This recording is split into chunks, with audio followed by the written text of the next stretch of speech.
ચાલો આંતરાલીય સંયોજનથી આપણે બાકી હતું. ચાલો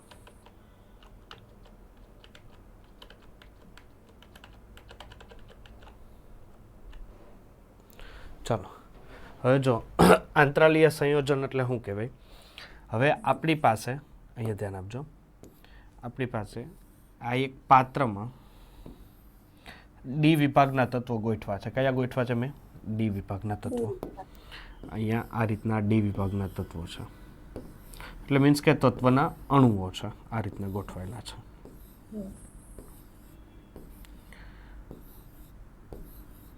ચાલો હવે આ ડી વિભાગના તત્વો જ્યાં ગોઠવાયેલા છે એના તમને અહીંયા જો આંતરાલ્ય ભાગ દેખાતા છે. આ અંદરના ભાગ દેખાય છે.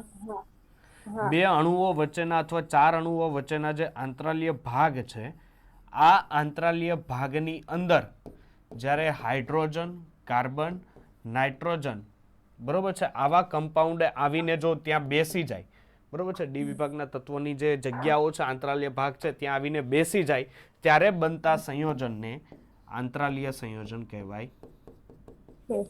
કયું સંયોજન? આંતરાલીય સંયોજન કહેવાય છે. હવે જો આ આંતરાલીય સંયોજન સાથે સાથે બિન તત્વ યુગ્મિતીય સંયોજન પણ બનાવે. કેવા? બિન તત્વ. હવે સર બિન તત્વ સંયોજન એટલે કહેવાય. મારી સામું અહીંયા ધ્યાન આપો કે આપણી પાસે અત્યારે NaCl છે. ઓકે, તો NaCl અત્યારે સોડિયમનું કેટલું પ્રમાણ છે? 1 છે. અને એક પ્રમાણ કેનું છે? ક્લોરીનનું છે. એટલે આ તત્વ યુગ્મિતિ થઈ. શું થઈ? તત્વ યુગ્મિતિ. તત્વ યુગ્મિતિ એટલે શું કે સર અત્યારે બેયનું પ્રમાણ 1:1 માં છે. એવું જરૂરી નથી 1:1 જ હોય. દાખલા તરીકે કેલ્શિયમ ક્લોરાઇડ છે તો 1:2. પણ આને તત્વ યુગ્મિતિ કહેવાય. જ્યારે આંતરાલીય સંયોજન થાય ત્યારે તત્વ યુગ્મિતિય જોવા મળતી નથી. કારણ કે જો કઈ રીતે, હવે ટિટેનિયમ ઉપર કેટલો ચાર્જ છે? 2 ચાર્જ હોય પ્લસ, અને હાઇડ્રોજન ઉપર -1. એટલે ટિટેનિયમ 2 થવું જોઈએ ને, એટલે મીન્સ કે 1:2 થવું જોઈએ. પરંતુ આ હાઇડ્રોજન અત્યારે આંતરાલીય સંયોજનમાં દાખલા તરીકે ટિટેનિયમના કમ્પાઉન્ડમાં એન્ટર થાય તો એની સાથે હાલો કાંઈ વાંધો નહીં, એન્ટર થાય એનોય વાંધો નથી, પણ કમ્પ્લીટલી આવું સંયોજન બનાવવું જોઈએ.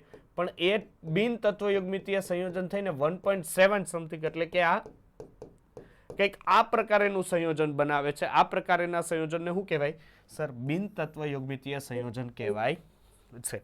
ઓકે, હવે જો સ્ફટિકના પોલાણમાં તમે એવું જરૂરી નથી કે અહીંયા સાથે સાથે હું બોરોન લખતા ભૂલી ગયો. બોરોન જેવી ધાતુઓ પણ તમને એની અંદર બેસે છે બરોબર. એટલે આ રીતના બનતા સંયોજનને આંતરાલીય સંયોજન કહેવાય. હવે જો આ તેથી ધાતુના ગુણધર્મ જેવા સખ્તાઈ, કઠિનતા, ઘસારાનો પ્રતિકાર, ક્ષારણનો પ્રતિકાર વગેરેમાં નોંધપાત્ર વધારો થાય છે. એટલે ઘણીવાર શું થાય ખબર? એક આપણે જોઈએ ને તો આ એક ડિફેક્ટ કહેવાય કે આંતરાલીય સંયોજન બને આપણા માટે સારું નહીં, પરંતુ એને કારણે ધાતુની ઘણીવાર ગુણવત્તામાં વધારો પણ થાય. એટલે ધાતુની ગુણવત્તામાં જો ઘણીવાર વધારો પણ થતો હોય એટલે આપણા માટે ઘણીવાર આ આંતરાલીય સંયોજન અંદર જો એડ થાય અને આંતરાલીય સંયોજન બને એને કારણે ફાયદો પણ થાય.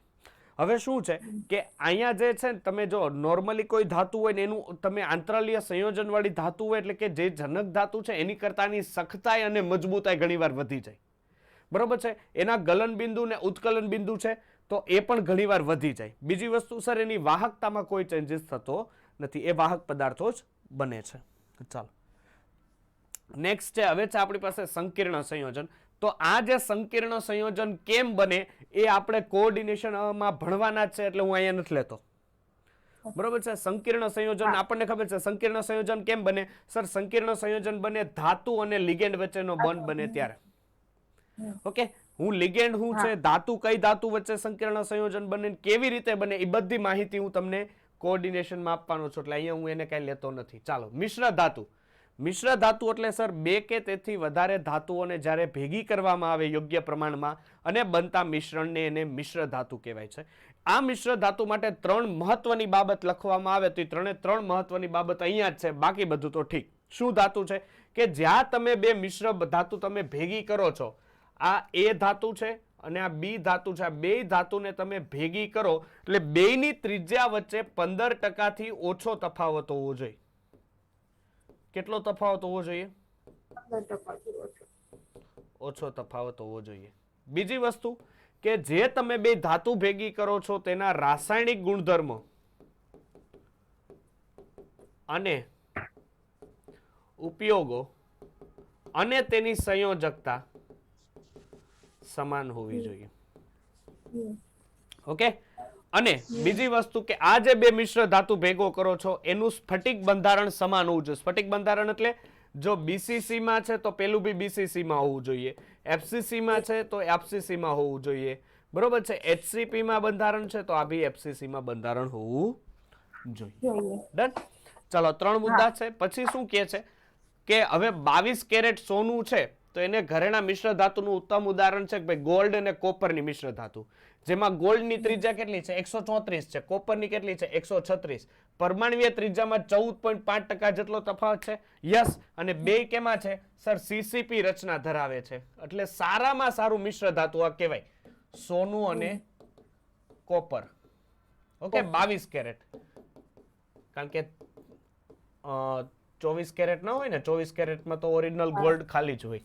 પછી છે આ શ્રેણીમાં ક્રોમિયમ, મેંગેનીઝ, કોબાલ્ટ, નિકલ ધાતુના પરમાણુ કદનો તફાવત 2% કરતા પણ ઓછો છે.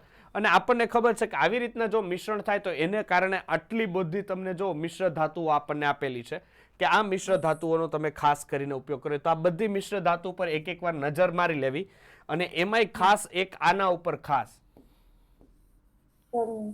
German silver. ઘણાય છે ને મહાનુભાવો મૂર્ખાઈ કરીને આવે ત્યાં એમ પૂછે કે જર્મન સિલ્વરમાં સિલ્વર કેટલા % હોય તો એને ના પાડી દેવાની કે જર્મન સિલ્વરમાં સિલ્વર જ ન હોય. તો સિલ્વર શું કામ કહેવાય? કારણ કે એનો ચળકાટ ચાંદી જેવો છે એટલે એને સિલ્વર તરીકે ઓળખી શકાય. બાકી જર્મન સિલ્વરમાં સિલ્વર હોતું નથી. પછી આ છે ડેન્ટ એલોય. આટલું ખાલી મિશ્રણ યાદ રાખવાનું કે આપણે પેલા જે દાંતના પોલાણમાં જે મિશ્ર ધાતુ ભરે, આપણે દાંતનું બીડીએસ વાળા છે ડોક્ટર છે એ દાંતના પોલાણમાં આ રીતનું સંયોજનો ભરે છે. ઓકે. ચાલો નેક્સ્ટ આગળ વધીએ. ચાલો હવે છે ઓક્સાઇડ. ધ્યાન આપજો કે પ્રથમ સંક્રાંતિ શ્રેણીના તત્વ ઓક્સાઇડ કેવા આપે. હવે નોર્મલી છે બધા ઓક્સાઇડ આપણે સ્પીડમાં જોઈ લઈએ.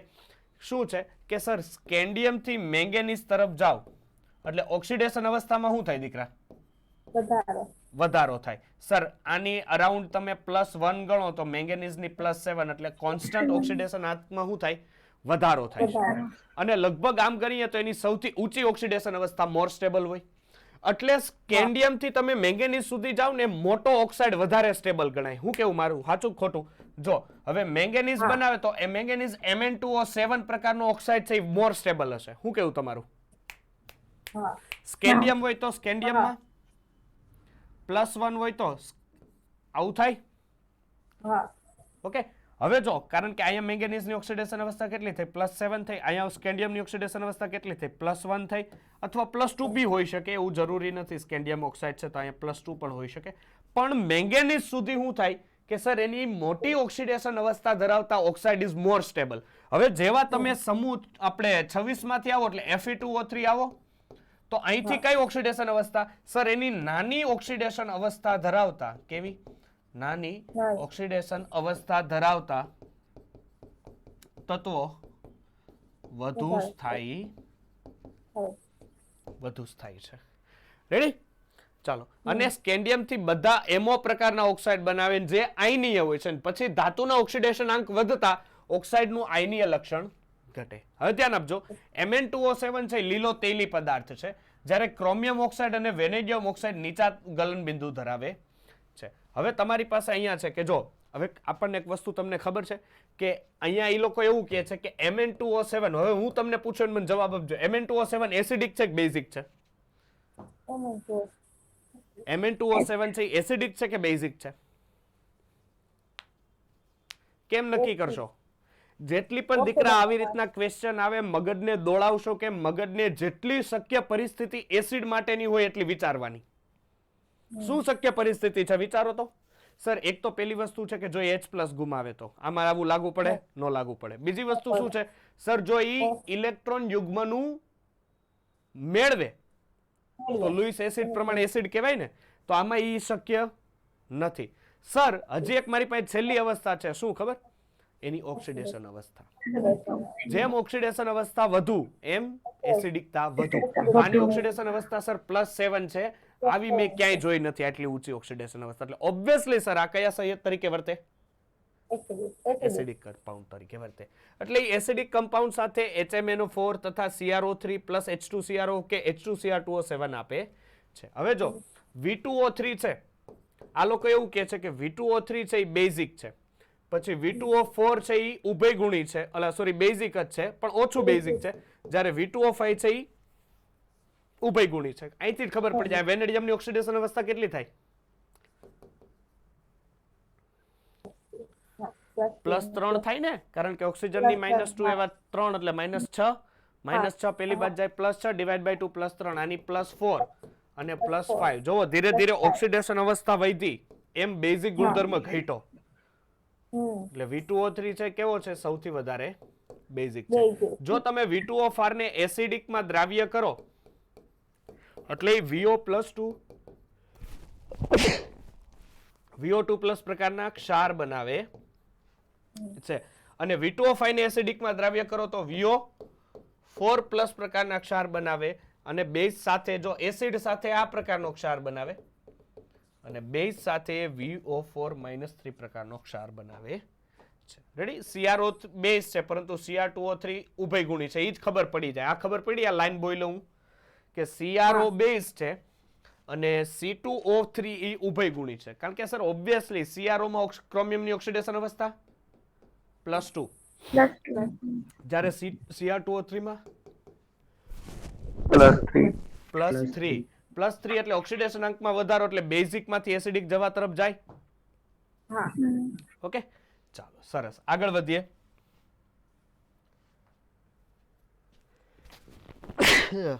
છીકું આવવા મળી મને.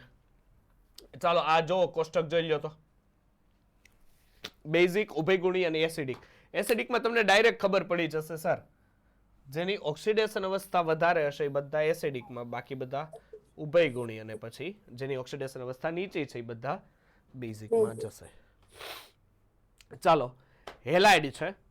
હેલાઇડ સંયોજનો જો સંક્રાંતિ તત્વ ઊંચા તાપમાને હેલોજન સાથે શું બનાવે છે, હેલાઇડ. પ્રતિક્રિયાત્મકમાં સૌથી વધારે ફ્લોરિન, પછી ક્લોરિન, પછી બ્રોમિન, પછી આયોડિન. સર ફ્લોરિનની પ્રતિક્રિયાત્મકતા કેમ વધારે? ઓબ્વિયસલી કારણ કે ફ્લોરિન કેવું છે, વિદ્યુત ઋણતાને આધારે ફ્લોરિનની વિદ્યુત ઋણતા સૌથી વધારે, એટલે કોઈ પણ પાસે જો ઇલેક્ટ્રોન હશે તો ફ્લોરિન એ ઇલેક્ટ્રોનને ઝડપી આકર્ષણ પોતાની તરફ કરશે અને સાથે એટ્રેક્શનમાં એની સાથે ભાગીદારીમાં એ લઈ લેશે. ઓકે, ચાલો હવે જો એ પ્રકારના ક્લોરિન થી તમે આયોડિન તરફ જાઓ ને એટલે એ આયનીય ગુણમાં શું થાય, ધીરે ધીરે ઘટાડો થાય. શું કામ ઘટાડો થાય? કે સર એને ઇલેક્ટ્રોન મેળવવાની વૃત્તિ ઓછી થતી જાય. ઇલેક્ટ્રોન મેળવવાની વૃત્તિ જો દીકરા ઓછી થતી જશે તો એના આયનીય ગણમાં ધીરે ધીરે ઘટાડો જોવા મળશે. એટલે શું થાય કે CuF2 આયનીય છે, જ્યારે CuCl2 કે CuBr2 એ સહસંયોજક થાય, કે ત્યાં ઇલેક્ટ્રોનની ભાગીદારી થાય. ચાલો શું છે, ઊંચી ઓક્સિડેશન અવસ્થામાં સંક્રાંતિ ધાતુના હેલાઇડ સરળતાથી જળ વિભાજન પામે છે. હવે ટિટેનિયમ ક્લોરાઇડ છે એની ઓક્સિડેશન અવસ્થા +4 થઈ, તો આનું જળ વિભાજન સરળતાથી થાય. શું બને સર? HCl બને, 4 મોલ ઓફ HCl બને અને ટિટેનિયમ હાઇડ્રોક્સાઇડ બને. ઓકે, ચાલો સોરી ટિટેનિયમ ઓક્સાઇડ બનશે, હાઇડ્રોક્સાઇડ નહીં, +4 ઓક્સિડેશન અવસ્થા. પછી TiX4 છે, વેનેડિયમ પેન્ટાફ્લોરાઇડ, ક્રોમિયમ હેક્ઝાફ્લોરાઇડ, તેઓના ઊંચા ઓક્સિડેશન અવસ્થામાં જ શક્ય છે. હોય જ ને ભાઈ, કેમ હોય સર? સ્કેન્ડિયમ થી મેંગેનીઝ સુધી તેની ઊંચી ઓક્સિડેશન અવસ્થા સ્ટેબલ છે. એમાં અહીંયા સુધી તો સ્કેન્ડિયમ થી ટિટેનિયમ સુધી ઊંચી ઓક્સિડેશનના હેલાઇડ બને, પણ મેંગેનીઝ છે ને, મેંગેનીઝ એણે લોચો કર્યો કે મેંગેનીઝ એવડી ઊંચી ઓક્સિડેશન અવસ્થાનો હેલાઇડ બનાવતો નથી. ધ્યાન આપજો, એવડી ઊંચી ઓક્સિડેશન અવસ્થાનો હેલાઇડ બનાવતો નથી. તો એ શું કરે ખબર?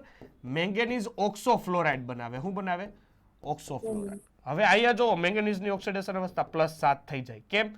ઓક્સિજનની -2 એવા 3 એટલે -6, અને ફ્લોરિનની -1 એટલે -6 + -1 -7, -7 પેલી બાદ જાય તો +7,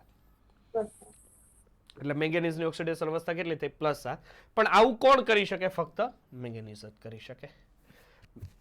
પછી મેંગેનીઝ પછી તમે તત્વો આવો ને તો મેંગેનીઝ પછીના કોઈ પણ ટ્રાય હેલાઇડ નો બનાવે. કોને છોડીને? Fe કે કોબાલ્ટ છોડીને કોઈ પણ ટ્રાય હેલાઇડ બનાવતા નથી. પછી વેનેડિયમ પેન્ટોક્સાઇડ, ક્રોમિયમ હેક્ઝાફ્લોરાઇડ કે કોબાલ્ટ હેક્ઝાફ્લોરાઇડ ઊંચી ઓક્સિડેશન અવસ્થા માટે ફ્લોરિનનું ક્ષમતાનું કારણ ઊંચી લેટિસ ઉર્જા અને ઊંચી બંધ ઉર્જા છે. દીકરા કોઈને લેટિસ ઉર્જા એટલે ખબર? બોલો તો કોને ખબર છે લેટિસ ઉર્જા એટલે?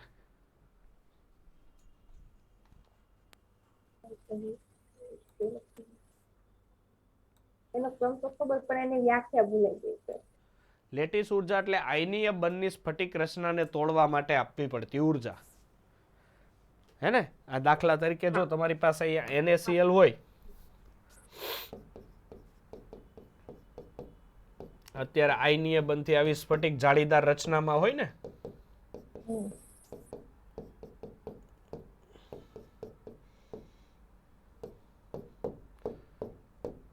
આને તમારે બંધ તોડવો હોય તો જે ઉર્જા આપો ને આયનીય બંધને તોડવા માટે આપવી પડતી ઉર્જાને શું કહેવાય છે?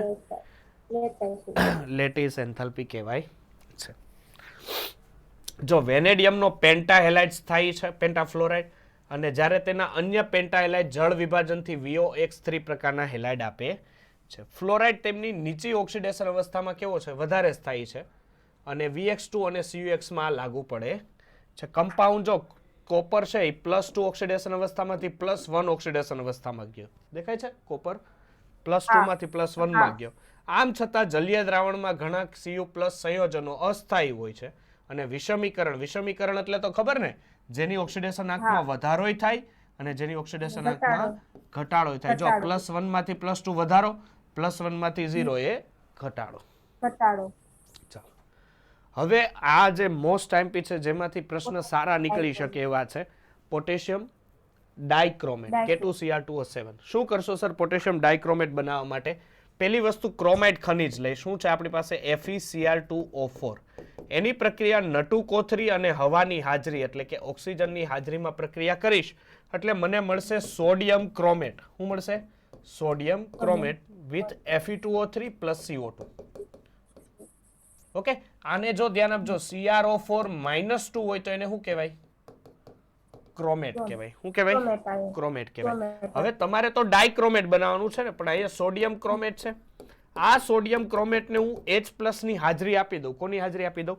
H+ ની હાજરી આપી દઉં. આ H+ તરીકે શું હોય સર? H2SO4. એટલે અહીંયા બનશે મને Na2Cr2O7 with 2Na+ + H2O. હવે આ તો સર સોડિયમ ડાઇક્રોમેટ મેળવું, મારે તો પોટેશિયમ ડાઇક્રોમેટ મેળવવું છે. શું કરું કે Na2Cr2O7 + KCl. એટલે શું થશે કે સર અહીંથી એને ઉપાડશે ને આ K નું વિસ્થાપન થશે એટલે આ બનશે K2Cr2O7.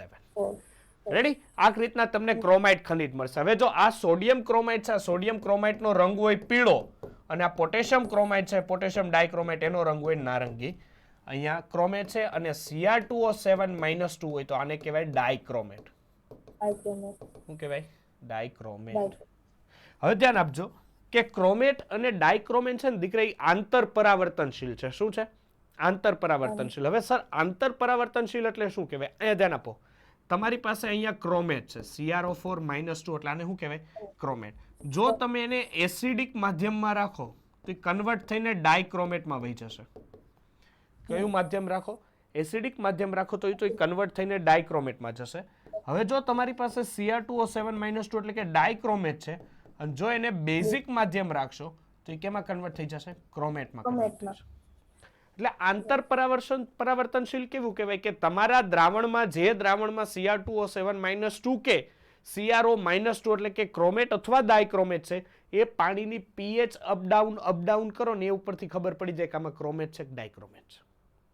ઓકે, ચાલો, એના જો આપણને સ્ટ્રક્ચર આપેલા છે, આ બધી એની માહિતી મેં જે તમને કીધી એ ડાઇક્રોમેટ, અને આ એના સ્ટ્રક્ચર આપેલા છે CrO4-2 અને આ સ્ટ્રક્ચર છે Cr2O7-2.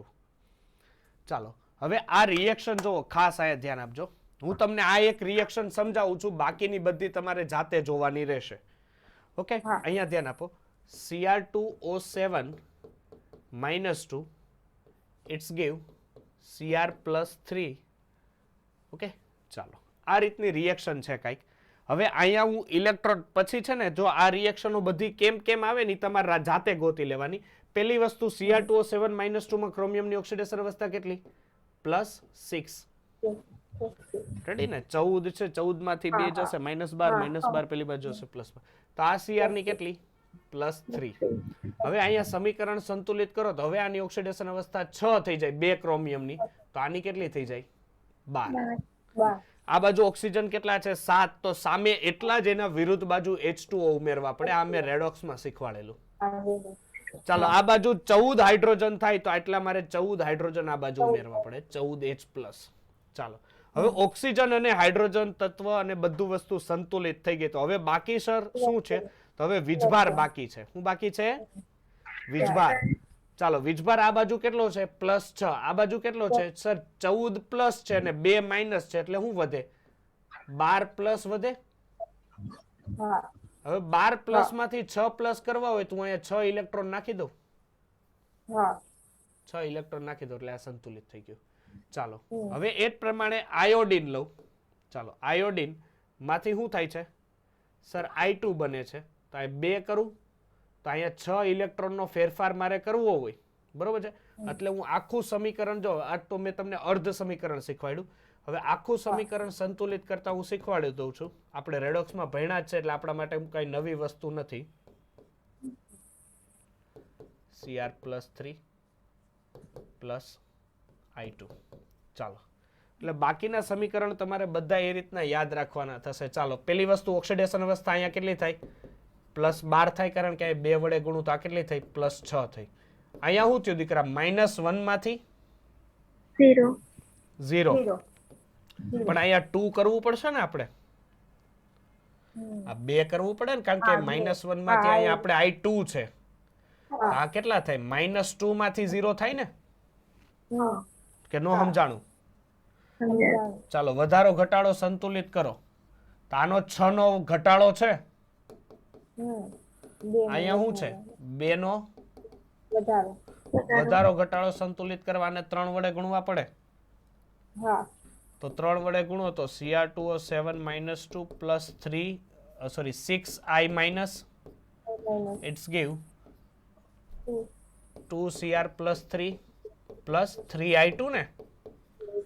ચાલો હવે ઓક્સિજન ને સંતુલિત કરો સર. આ બાજુ 7 ઓક્સિજન છે એની વિરુદ્ધ બાજુ એટલા હાઇડ્રોજન ઉમેરવા પડે, પાણીના મોલેક્યુલ્સ ઉમેરવા પડે. ચાલો 6I- it's give 2Cr + 3 + 3I2 + 7H2O. જો હું 7H2O પેલી બાજુ ઉમેરું તો આ બાજુ 14H+ ઉમેરવા પડે. ચાલો હવે વીજભાર સંતુલિત કરો સર. જમણી બાજુ +6 વીજભાર છે, 3 દુ 6. ડાબી બાજુ -2 + -6 + 14H+ કરો તો સરવાળો -6 માં 6 પ્લસ એટલે -8.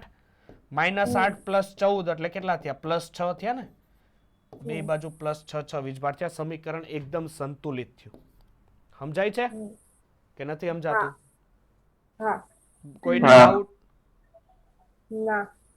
કોઈને ડાઉટ નહીં? આ જ પ્રમાણે બાકીના બધા જ સમીકરણ સંતુલિત કરેલા છે.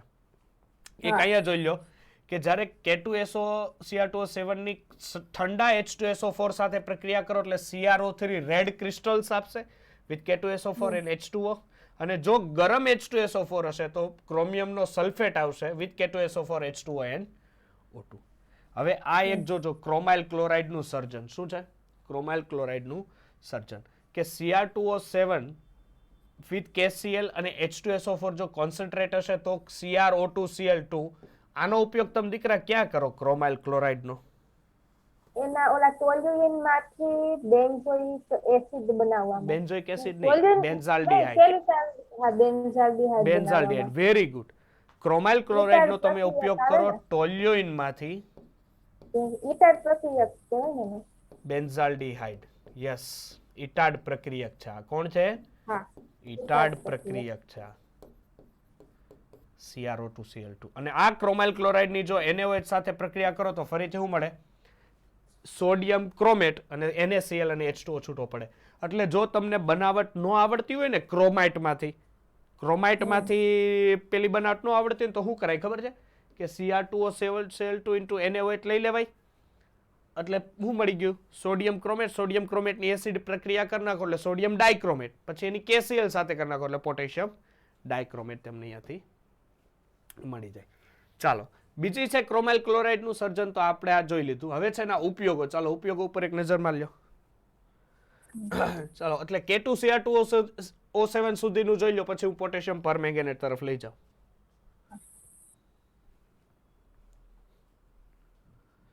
ચર્મ ઉદ્યોગમાં ક્રોમ ટેનિંગ એટલે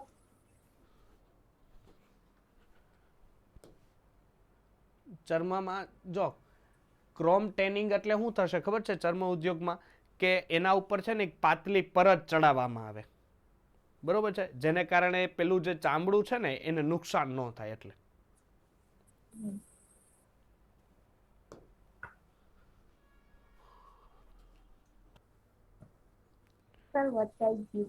જોઈ લીધું. ચાલો, પોટેશિયમ પરમેંગેનેટ તરફ આપણે જઈએ.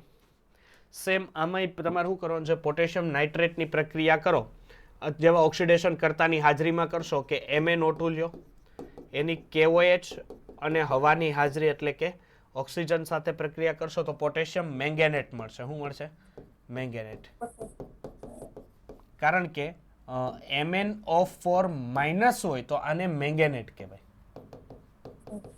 સોરી, MnO4 -2 હોય તો એને શું કહેવાય? મેંગેનેટ કહેવાય. ચાલો, આ પોટેશિયમ મેંગેનેટ મળ્યું. હવે આ પોટેશિયમ મેંગેનેટ એટલે કે K2MnO4 ને ફરીથી એસિડિક માધ્યમમાં પ્રક્રિયા કરશો એટલે KMnO4 plus K2SO4 plus MnO2 plus H2O.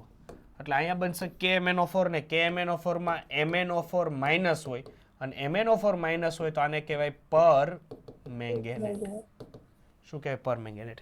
હવે ઘણીવાર છે ને, જો મેંગેનીઝ છે ને, મેંગેનીઝ એ ઘણીવાર વિષમીકરણની પ્રક્રિયાઓ બહુ આપે. મેંગેનીઝ છે ને એ સારામાં સારી વિષમીકરણની પ્રક્રિયાઓ આપી શકે. કઈ રીતે વિષમીકરણ? અહીંયા જો, અહીંયા મેંગેનીઝની ઓક્સિડેશન અવસ્થા કેટલી હશે? +6. ચાલો, અહીંયા ઓક્સિડેશન અવસ્થા કેટલી છે? અહીંયા +6 છે. અહીંયા +7 થશે. અને MnO2 માં કેટલી છે? +4. તો તમે જોઈ શકો છો +6 માંથી +7 થી એટલે વધારો બી થયો અને +6 માંથી +4 થઈ એટલે ઘટાડો બી થયો. બરોબર છે? એટલે વધારો અને ઘટાડો બે થાય છે. પિનલ, એ પિનલ, ધ્યાન છે ને દીકરા? અહીંયા સુઈ નથી ગઈ ને?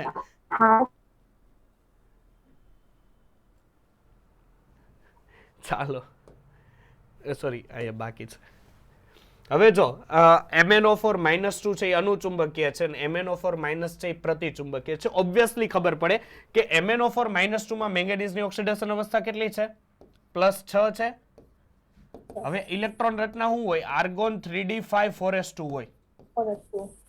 હવે એ એકચ્યુઅલમાં અહીંયા મેંગેનીઝની હોય. હવે એ મેંગેનીઝ +6 માં જાય એટલે આમાંથી 6 ઇલેક્ટ્રોન ગુમાવી નાખે એટલે એક ઇલેક્ટ્રોન હજી એની પાસે રહીએ. સમજાય છે? એક ઇલેક્ટ્રોન હજી એની પાસે રહીએ એટલે એ અનુચુંબકીય તરીકેનું વર્ક કરે. અને જો એ +7 માં જાય, +7 માં જાય એટલે બધા ઇલેક્ટ્રોન દૂર કરીને અયુગ્મિત ઇલેક્ટ્રોન, સોરી, નિષ્ક્રિય વાયુ જેવી રચના પ્રાપ્ત કરે એટલે એ પ્રતિચુંબકીય વધે. આ યાદ રાખજો ખાસ. ચાલો, પછી શું છે કે સેમ જો આ ઓક્સિડેશન અવસ્થા વાળી મેં કીધેલી ને એ જ પ્રમાણેની છે અહીંયા. ઓકે, કઈ સર હમણાં આપણે રેડોક્સ સંતુલિત કર્યું એ પ્રમાણે, એટલે બધી રેડોક્સ છે. પછી ગુણધર્મ શું છે કે સર પોટેશિયમ પરમેંગેનેટ છે એ ઘેરા જાંબુડિયા રંગનો સ્ફટિકમય પદાર્થ છે. એની પાણીમાં દ્રાવ્ય ખૂબ ઓછી હોય. 100 ગ્રામ પાણી લ્યો ને તો 6.4 ગ્રામ જેટલું દ્રાવ્ય થાય. અને લગભગ તમે NaCl લ્યો, હવે NaCl ની કેમ દ્રાવ્યતા 36 ગ્રામ છે. તમે 100 ગ્રામ પાણી લ્યો ને તો એની અંદર મીઠું 36 ગ્રામ સુધી દ્રાવ્ય થઈ શકે. આનું ખાલી 6.4 ગ્રામ જ છે. તે પ્રતિચુંબકીય છે પરંતુ તાપમાન આધારિત ઘણીવાર નિર્બળ અનુચુંબકત્વ પણ ધરાવી શકે. તે 513 કેલ્વિન તાપમાને ગરમ કરતા એનું શું થઈ જાય? વિઘટન. જો KMnO4 છે એને તમે ગરમ કરો એટલે K2MnO4 અને MnO2 અને O2 માં એનું શું થઈ જાય? વિઘટન. સેમ આપણે જેમ પેલી જોયેલી રિએક્શન કે ભાઈ KMnO4 તમે લ્યો એની તમે H2SO4 સાથે પ્રક્રિયા કરો. અત્યારે H2SO4 કેવો છે? ઠંડો છે. ઠંડા H2SO4 સાથે પ્રક્રિયા કરાવો એટલે Mn2O7 plus potassium બાયસલ્ફેટ plus H2O. હવે એ જ પ્રમાણે KMnO4 લ્યો વિથ H2SO4. અરે KMnO4 વિથ H2SO4 પણ આ વખતે કેવો રાખશું? હોટ. એટલે બનશે MnSO4. અહીંયા બાયસલ્ફેટની જગ્યાએ બનશે sulphate, potassium sulphate with H2O NO2. Okay, ચાલો નેક્સ્ટ. હવે જો આ એક તુલ્ય દળ વાળું ધ્યાન રાખજો. આની રેડોક્સ સમજાવવી પડશે કે આવડશે? આની રેડોક્સ આવડશે, નકર સમજાવી દઈ શકે. ચાલો, તુલ્ય દળ મેળવવું એટલે આપણને ખબર છે તુલ્ય દળનું સૂત્ર શું થાય? સર, તુલ્ય ભાર ઇઝ ઇક્વલ ટુ આણ્વીય દળના છેદમાં n ફેક્ટર. ખબર છે?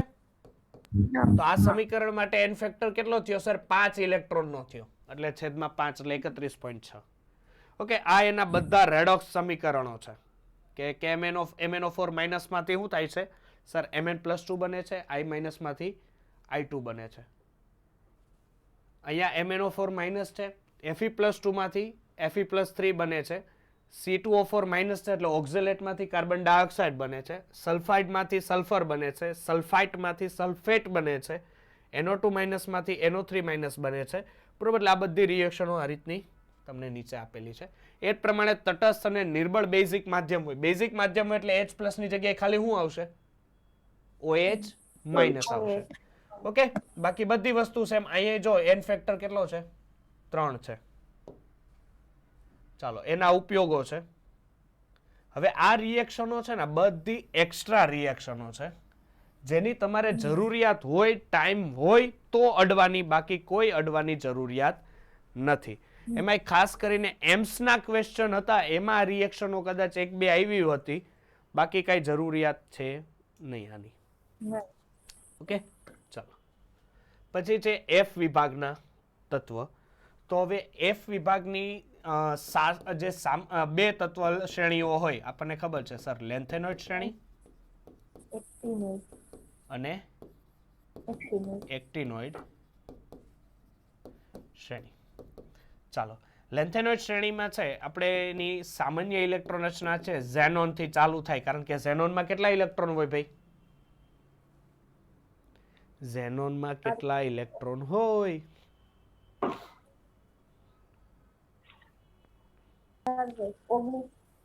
હે, તમને વસ્તુ નો શીખવાડી? કરીના ઓર કરીના નીચે ઊભી 1 સરીના 2 10 18 36 54 86. તો ઝેનોનમાં 54 ઇલેક્ટ્રોન હોય. કેટલા ઇલેક્ટ્રોન હોય છે? 54 ઇલેક્ટ્રોન ઝેનોનમાં હશે. ચાલો, 4f 1 થી 40, 5d 0 થી 1 and 6s2. બરોબર છે. આ એની સામાન્ય ઇલેક્ટ્રોન રચના છે. પહેલા હંમેશા ઇલેક્ટ્રોનની ગોઠવણી છે એ 4f માંથી ચાલુ થશે, 6s માંથી, પછી 5d પછી 4f માં જશે.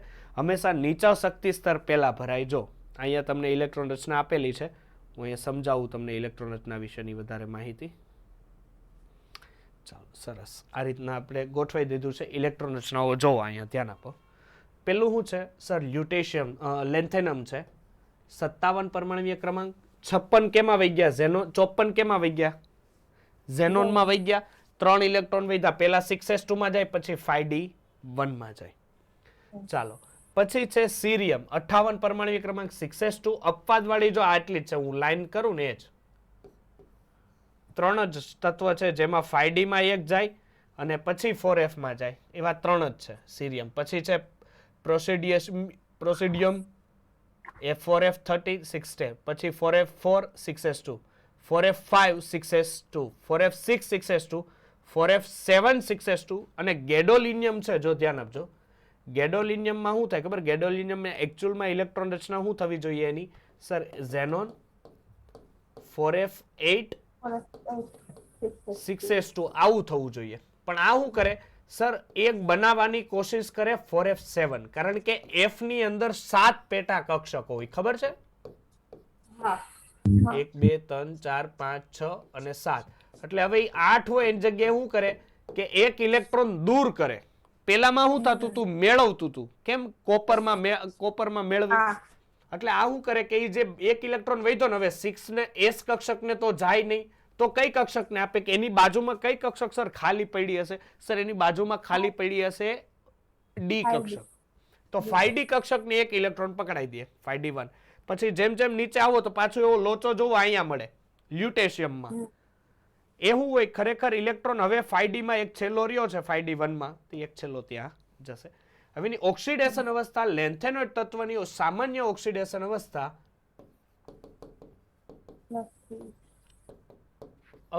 લગભગ +3 જ હોય કેટલી હોય છે +3 હોય ચાલો હવે જો ઓક્સિડેશન અવસ્થા કે જો લેન્થ આ La છે ને La લેન્થેનમ કહેવાય લેન્થેનમની ઓક્સિડેશન અવસ્થા +2 હોય બાકી Ln એટલે લેન્થેનોઇડ તત્વ બરોબર છે એટલે લેન્થેનોઇડ તત્વની સામાન્ય ઓક્સિડેશન અવસ્થા લગભગ કેટલી હોય છે +3 જ હોય છે અને આપણને ખબર છે કે એ સીરિયમ પ્લસની ઉમદા વાયુ જેવી ઇલેક્ટ્રોન રચના કારણે તે બને છે હવે સીરિયમ છે હવે જો સીરિયમ શું કરે કે સર સીરિયમ જો અહીંથી 4 ઇલેક્ટ્રોન ગુમાવી નાખે ને 4 તો એ શું બની જાય ઉમદા વાયુ એટલે કે નિષ્ક્રિય વાયુ ઝેનોન જેવી ઇલેક્ટ્રોન રચના પ્રાપ્ત કરે પરંતુ તે +3 જ ઓક્સિડેશન અવસ્થા આપે છે અને ઓક્સિડેશન કરતા તરીકે એનું કામ કરી નાખે એટલે ઓક્સિડેશન કરતા તરીકે એટલે પોતાનું શું કરે રિડક્શન કરે અને સામેવાળાનું ઝડપથી ઓક્સિડેશન કરે ઈ એના પોટેન્શિયલ ઉપરથી નક્કી કરવાનું થાય છે અને તે પાણીનું ઓક્સિડેશન કરે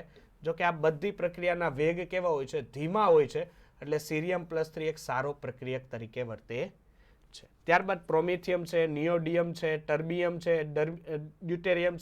ડાયટ્રિયમ છે તેઓ MO2 પ્રકારના ઓક્સિડેશન બનાવે હવે MO2 પ્રકારનો ઓબ્વિયસલી ઓક્સાઇડ બનાવે તો એમાં મેટલની ઓક્સિડેશન અવસ્થા કેટલી થઈ +4 જ થઈ ને +4 ઓક્સિડેશન અવસ્થા થઈ એને કારણે +3 ની સાપેક્ષમાં +4 માં વધારે સ્ટેબલ આપે એવું એક રીઝન થયું બીજું કે યુરોપિયમ છે એ 2 s ઇલેક્ટ્રોન ગુમાવીને FS7 જેવી રહી હવે યુરોપિયમ ક્યાં ગયું આ રહ્યું જો એ શું કરે કે સર 2 ઇલેક્ટ્રોન ગુમાવી નાખે 2 ઇલેક્ટ્રોન ગુમાવે તો F7 આવ્યો F7 એટલે બધાય સિંગલ થયા અને બધાય સિંગલ થયા તો એની સ્ટેબિલિટી મોર વધશે ચાલો પરંતુ જે પ્રબળ રિડક્શન કરતા એ સામાન્ય +3 ઓક્સિડેશન અવસ્થામાં છે જ્યારે યટ્રિયમ છે યટ્રિયમ શું કરે સર યટ્રિયમ છે 2 ઇલેક્ટ્રોન ગુમાવી નાખે ને તો 4f40 બની જાય જો અને 4f40 એકવાર બની જાય ધેર ઇઝ મોર સ્ટેબલ પછી ટર્બિયમ છે તો ટર્બિયમ શું કરે સર અત્યારે જોવો આ ટર્બિયમ છે આપણી પાસે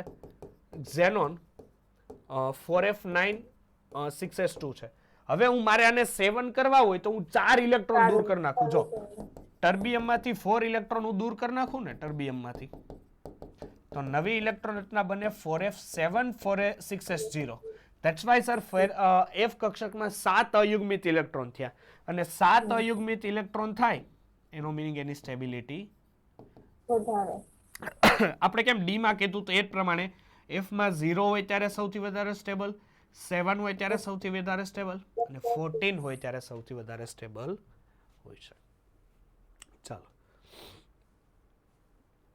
ચાલો લેન્થેનોઇડ તત્વના પરમાણ્વીય કદ અને લેન્થેનોઇડ સંકોચન જો લેન્થેનોઇડ સંકોચન આગળ એકવાર સમજાવી દીધું છે એટલે હું અહીંયા રિપીટ નથી કરતો ખાલી પરમાણ્વીય કદ વિશેની માહિતી આપું કે સર પરમાણ્વીય ત્રિજ્યા છે એ સમૂહમાં ડાબીથી જમણી તરફ જતા પરમાણ્વીય ત્રિજ્યા શું થાય ભાઈ ઘટે યસ સર આવર્તમાં ડાબેથી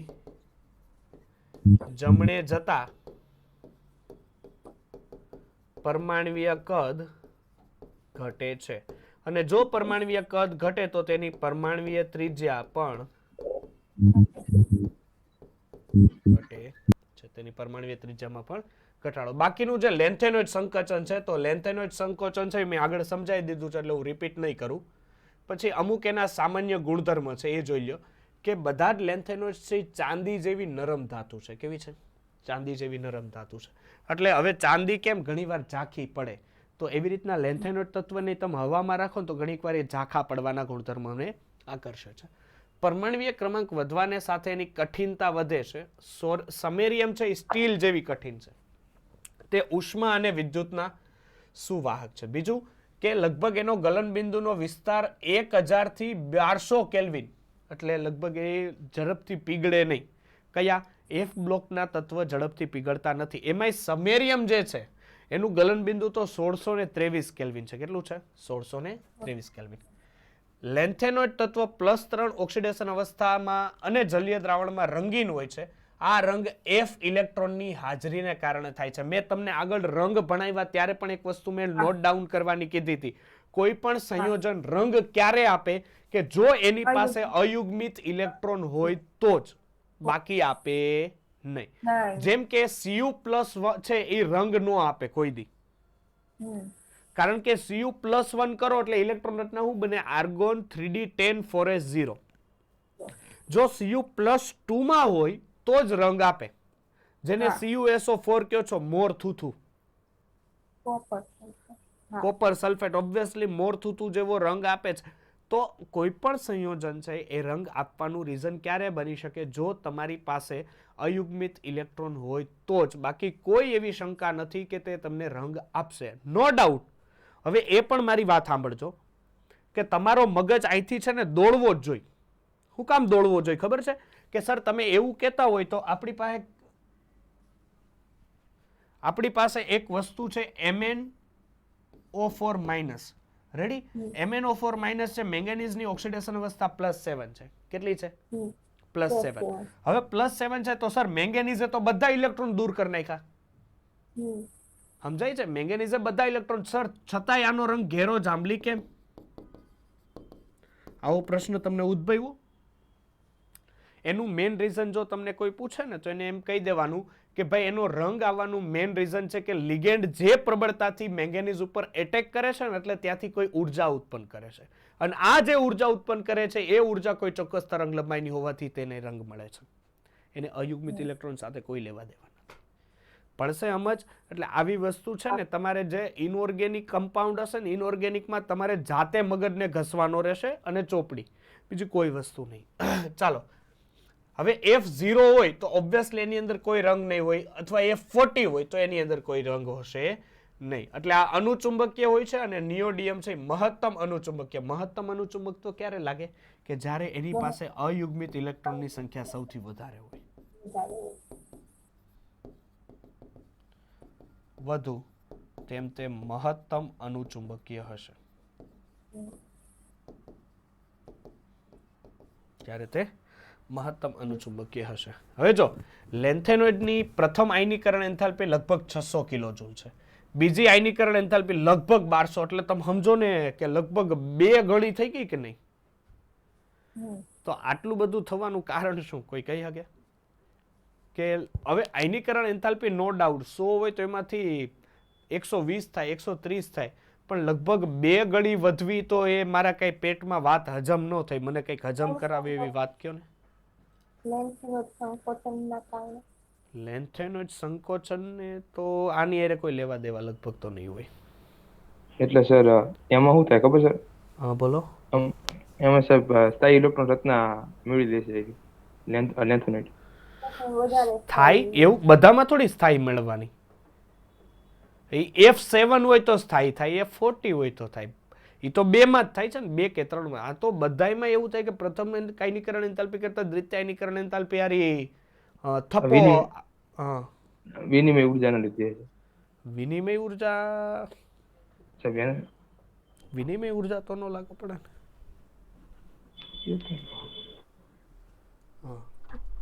ચાલો ચાલો વિચારો.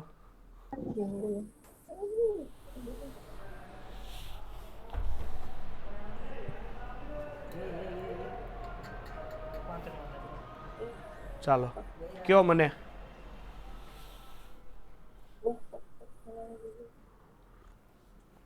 એક હિન્ટ આપું, શિલ્ડિંગ શક્તિ થોડીક વિચારો તો.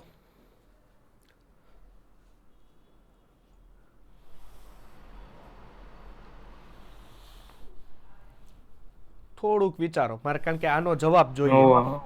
હોય છે સ્કિનિંગ હશે વાતી હાથી. હે હોય છે ઈ જવાબ. પણ હું ઈ જ આવે એટલે હું એમ સાહેબ સિન્ડિંગ અસર વધી નહીં જાય ઝેડ ઇફેક્ટિવ? વધે થોડી કેમ? હાલો વધે તો કેમ? તો કેમ ઉર્જા બમણી થઈ ગઈ? હાલો વધે તો કેમ ઉર્જા બમણી થઈ? જેથી સાહેબ તેનું કેન્દ્ર પરનું આકર્ષણ વધી જાય એમાં છે તો આપણે એમ એમાં ઘટવી ન જોઈ? કેન્દ્ર શિલ્ડિંગ અસર વધે તો આયનીકરણ એન્થાલ્પી ઘટવી જોઈએ ને? કારણ કે શિલ્ડિંગ અસર વધે તો કેન્દ્રનો વીજભાર બાહ્યતમ કક્ષાના ઇલેક્ટ્રોન ઉપર ન લાગે. જો ન લાગે તો ઓબ્વિયસલી આયનીકરણ એન્થાલ્પી ઘટવી જોઈએ. આ તો બમણી થઈ. ઘટીને હાલો હમે કે વધીને થોડોક વધે 10-20 નો વધારો આવે તું ચલાવી લઉં. બમણો વધારો તો ન ચાલે ને? વિચાર કરો, તમને હૈયે છે પણ હોઠે નથી. ભણી ગયા છો પણ આવડતું નથી.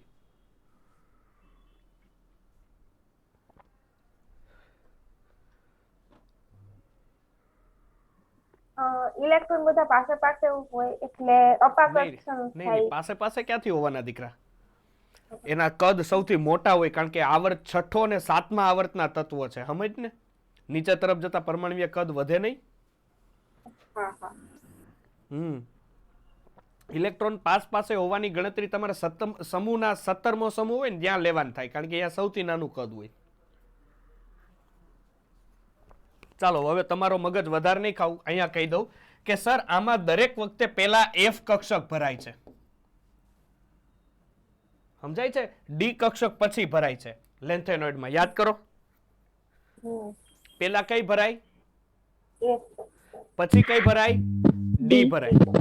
હવે તમને એક વસ્તુ ખબર છે સર, શિલ્ડિંગ શક્તિ સૌથી વધારે S ની, પછી P ની, પછી D ની, પછી F ની. હવે પેલા F ભરાય જાય, દોઢડો થઈને આ પેલા આગળ આવીને પેલા ઇલેક્ટ્રોન ભરી લે, પણ એની શિલ્ડિંગ શક્તિ એટલી બધી છે નથી. અને શિલ્ડિંગ શક્તિ નથી એટલે કેન્દ્રનો વીજભાર બાહ્યતમ કક્ષાના ઇલેક્ટ્રોન ઉપર એટલો જોરદાર લાગે કે એને ખેંચી રાખે. એટલે હવે પ્રથમ આયનીકરણ એન્થાલ્પી કરતા દ્વિતીય આયનીકરણ એન્થાલ્પી વધે. પડી સમજ? કઈ ઉતરું હવે કે ન ઉતરું? હા. સમજ પડે? પેલા F કક્ષક ભરાય પછી D ભરાય. જો આની સાપેક્ષમાં પેલા D ભરાઈ જતી હોત ને પછી F ભરાત ને તો શિલ્ડિંગ શક્તિ કંઈક વધત હજી. પણ અહીંયા દોઢો થઈને પેલા F કક્ષક ભરાઈ જતી હોય અને એની શિલ્ડિંગ શક્તિ ઓછી હોય એને કારણે તમારું બધું જે આયનીકરણ એન્થાલ્પીનું માહિતી છે ને બધી ઓછી થઈ જાય. આ કેના જેવું છે કે દોરડા ખેંચની રમત ચાલતી હોય ને જેનાથી કઈ દોરડું જરી કઈ નો ખેંચાય ને પેલા જઈને ખેંચવાની કોશિશ કરે, એમાં ભાઈ પડે. આ એના જેવું થયું કે આની શિલ્ડિંગ શક્તિ નથી ને પેલા ઇલેક્ટ્રોન ભરાઈ જાય એટલે કેન્દ્રનો વીજભાર હવે બાહ્યતમ કક્ષાના ઇલેક્ટ્રોનને મૂકે નહીં, તરત જ ત્યાંથી ખેંચી લે. રેડી? હવે જો લેન્થેનોઇડ શ્રેણીના રાસાયણિક પ્રતિક્રિયાત્મકતા છે. હવે આપણને ખબર છે કે લેન્થેનોઇડ તત્વ છે એ +3 ઓક્સિડેશન અવસ્થામાં છે એટલે એના હાઇડ્રોક્સાઇડ બી કેમાં હશે? સર એના હાઇડ્રોક્સાઇડ બી OH ટ્વાઇસ પ્રકારે હશે. જેમ કે કેલ્શિયમ હાઇડ્રોક્સાઇડ છે પરંતુ એલ્યુમિનિયમ હાઇડ્રોક્સાઇડ એની કરતા વધારે બેઝિક છે. સીરિયમ થી લ્યુટેશિયમ તરફ જતા આયનોના કદ થાય ઘટે કારણ કે યસ ઓબ્વિયસલી આવર્તમાં પરમાણ્વીય કદ ઘટે. એની સાથે સાથે એની બેઝિકતા ઘટતી જાય. સાહેબ બેઝિકતા ઘટતી જ જાય કારણ કે સમૂહમાં ડાબાથી જબા તરફ જતા અધાતુ ગુણધર્મ વધે અને અધાતુના ઓક્સાઇડ અને હાઇડ્રોક્સાઇડ કેવા હોય? એસિડિક હોય એટલે એની બેઝિકતા ધીરે ધીરે શું થાય? ઘટતી જાય. ચાલો વેરી ગુડ. કેલ્શિયમ કાર્બોનેટ અને નાઇટ્રેટ કરતા તત્વના કાર્બોનેટ અને નાઇટ્રેટનું ગરમીથી તેમના ઓક્સાઇડમાં જલ્દીથી વિઘટન થાય. બીજી વસ્તુ, આ તત્વ તેમના રાસાયણિક અને ભૌતિક ગુણધર્મમાં અદ્ભુત સામ્યતા ધરાવે છે, તેથી તેનું અલગીકરણ બેઝિકતામાં રહેલા તફાવતને આધારે કરી શકાય. હવે છે ઓક્સિડેશન અવસ્થામાં Ln2O3 પ્રકારનો ઓક્સાઇડ એ જાણીતો છે જે આયનીય અને બેઝિક છે અને આયનીય કદના ઘટાડાની સાથે તેના બેઝિકતાના ગુણધર્મમાં પણ ઘટાડો થાય છે. હવે જો આ તત્વ કેટલાક આયનો F કક્ષકના અયુગ્મિત ઇલેક્ટ્રોનને લીધે અનુચુંબકીય ગુણ ધરાવે છે. બરોબર છે? અને રંગીન સાથે સાથે કેટલાક રંગીન સંયોજન. હવે જો આપણી પાસે લેન્થેનોઇડ તત્વ છે એની પ્રક્રિયા તમે આ લેન્થેનોઇડ તત્વ છે એની પ્રક્રિયા H2O સાથે કરો એટલે H+ અને OH- એટલે શું બનાવે છે sir? LnOH twice plus H2. હવે તમે એની પ્રક્રિયા કાર્બન સાથે કરાવો 2773 કેલ્વિન તાપમાન એટલે લેન્થેનમ કાર્બાઇડ બનાવે. નાઇટ્રેટ સાથે પ્રક્રિયા કરો લેન્થેનમ નાઇટ્રેટ બનાવે. સલ્ફર સાથે પ્રક્રિયા કરો લેન્થેનમ સલ્ફર બનાવે. ઓક્સિજનમાં બાળતા Ln2O3 પ્રકારના કમ્પાઉન્ડ બનાવે અને એસિડ સાથે પ્રક્રિયા કરો એટલે Ln+3 અને હેલાઇડ સાથે પ્રક્રિયા કરો તો Lnx3. દરેક વખતે તમે એક વસ્તુ આમાં કોમન જોઈ છે અને એ કોમન જોઈ છે લેન્થેનોઇડ તત્વ +3 ઓક્સિડેશન અવસ્થામાં જોવા મળે છે. ચાલો રેડી. ચાલો જોઈ લો લેન્થેનોઇડના ઉપયોગ જોઈ લો. પછી આપણે એક્ટેનોઇડ શ્રેણી તરફ આગળ વધીએ. હવે એક્ટેનોઇડ શ્રેણી તો ખૂબ નાની છે, એ થોડીક વારમાં પૂરી થઈ જશે.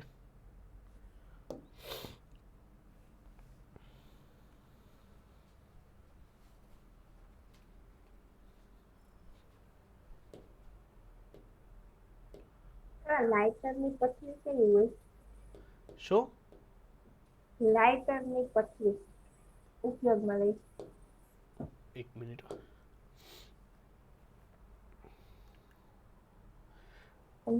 આપણે તમે ખબર પેલું લાઇટર આમ કરો એટલે રાઉન્ડ હોય, આ આવું ફરતું હોય, આ લાઇટર હોય આમ અને આ રાઉન્ડ હોય,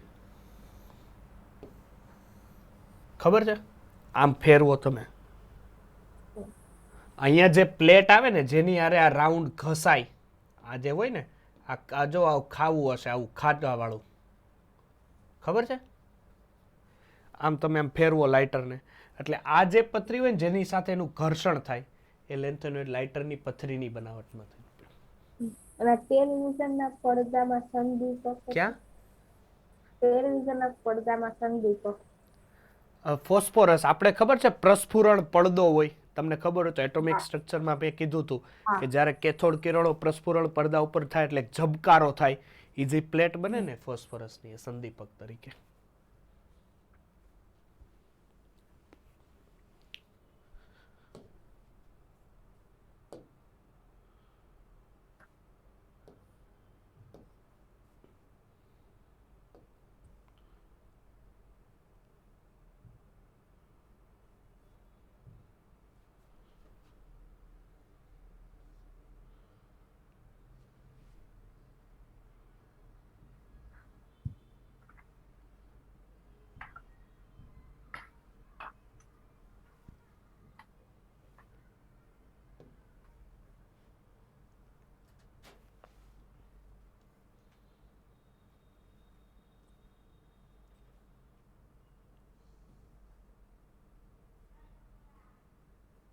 ચાલો એમસીક્યુ જોવો તો અત્યાર સુધીના પહેલા જોઈ લે. એમસીક્યુ ઓલું તો ઉપયોગો ને એવું જ છે, એક્ટેનોઇડ તો જોઈ લેશું. પહેલામાં શું આવશે?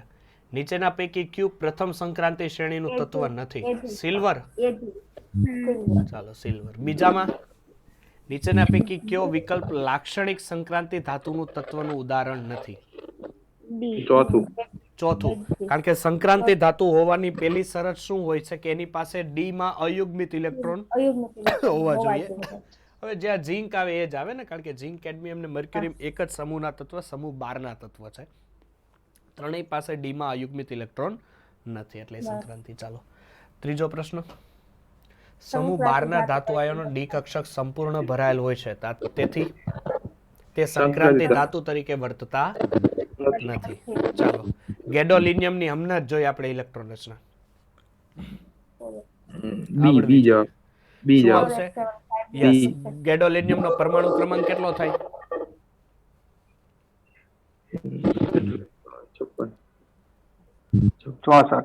64.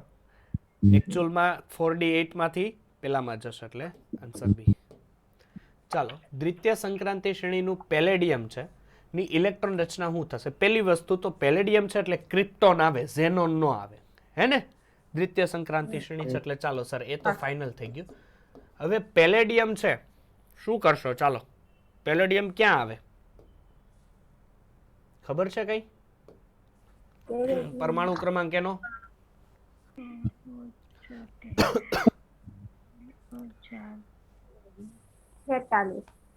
46. તો ક્રિપ્ટોન નો કેટલો હોય?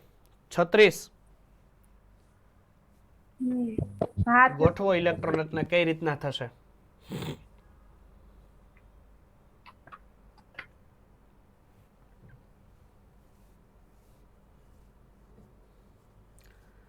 ચાલો બી આવે ગોઠવો. 4D10 46 યસ અને 4D 5 10 અપવાદ છે એ. ચાલો છઠ્ઠો આવડશે જો મેં હમણાં કંઈક કીધું હતું હા. જલીય દ્રાવણમાં Cu કોપર પ્લસ પ્લસ તેનું Cu સી પ્લસ માંથી Cu પ્લસ 2 માં સરળતાથી રૂપાંતરણ થઈ શકે એટલે ઓવે સંપૂર્ણ પ્રક્રિયાથી મુક્ત હા. ઉર્જા. ચાલો ટિટેનિયમની સામાન્ય ઓક્સિડેશન અવસ્થા પ્લસ ટિટેનિયમનો પરમાણુ ક્રમાંક કેટલો હોય 22 તો એની પાસે ઇલેક્ટ્રોન રચના હોય આર્ગોન 3d2 4s2 કાં તો એ 2 ઇલેક્ટ્રોન ગુમાઈ શકે કાં તો 3 ગુમાઈ શકે અને કાં તો 4 ગુમાઈ શકે તો હું આવશે આન્સર બી હા પ્લસ આઠમું ડી વિભાગના કેમ અન્ય હજી તત્વની જેમ ઝીંક અને સંપૂર્ણ મર્ક્યુરી વિવિધ ઓક્સિડેશન અવસ્થા માટે શા માટે દર્શાવતા નથી સંપૂર્ણ ડીકક્ષ કારણ કે એની સંપૂર્ણ ડી કક્ષક ભરાયેલી છે નેક્સ્ટ સંક્રાંતિ ધાતુ સામાન્ય Plus ઓક્સિડેશન two, અવસ્થામાં કઈ હોય છે સી જવાબ +2 અંતે +2 અને +3 માં +1 માં બહુ ઓછી હોય અને +4 માં બહુ ઓછી હોય નીચેના પૈકી કોની ત્રિજ્યા સૌથી વધારે હશે ક્રોમિયમની જો સમૂહમાં આવર્તમાં ડાબીથી જમણી તરફ જતા પરમાણુય ત્રિજ્યા ઘટે અને આપણને એક ખબર છે કે સર ધન આયનની તેના જનક પરમાણુની સાપેક્ષમાં કદ નાના હોય હા એટલે ક્રોમિયમ પહેલા આવે પછી કોણ આવે મેંગેનીઝ આવે પછી Fe આવે અને પછી કોબાલ્ટ આવે આ લાઈનમાં ગોઠવણી કરી મેં એમાં સૌથી મોટું ક્રોમિયમ હોય કારણ કે ડાબીથી જમણી તરફ જતા પરમાણુય ત્રિજ્યા ઘટે એટલે ક્રોમિયમ ચાલો સમૂહ 12 ની ધાતુઓ ઝીંક કેડમિયમ મર્ક્યુરીની આયનીય ત્રિજ્યા સમૂહ 2 ના ધાતુઓ કરતા નાની છે કારણ કે ઝીંક કેડમિયમ અને મર્ક્યુરીમાં નીચેનામાંથી શું હોય આ 10 કદ નાનું છે એનું કારણ કેન્દ્રનો વીજભાર આચ્છાદિત કરતો હોય ના હે હા હા હા ચાલો તો અહીંયા તો સુધી હું સર રાખું છું 12મા ક્વેશ્ચન થી પાછા હું કાલે કરાવડાવીશ હા સર ક્યાં છે? હા ઓલા મગજમ નાઈ ગયો કેમાં ના કઈ નહીં ચાલો તો સમજી ગયો 12મા ક્વેશ્ચન થી અને પેલું એક્ટેનોઇડ નું થોડુંક બાકી છે એ આવતીકાલે હું કરાવી દઈશ હા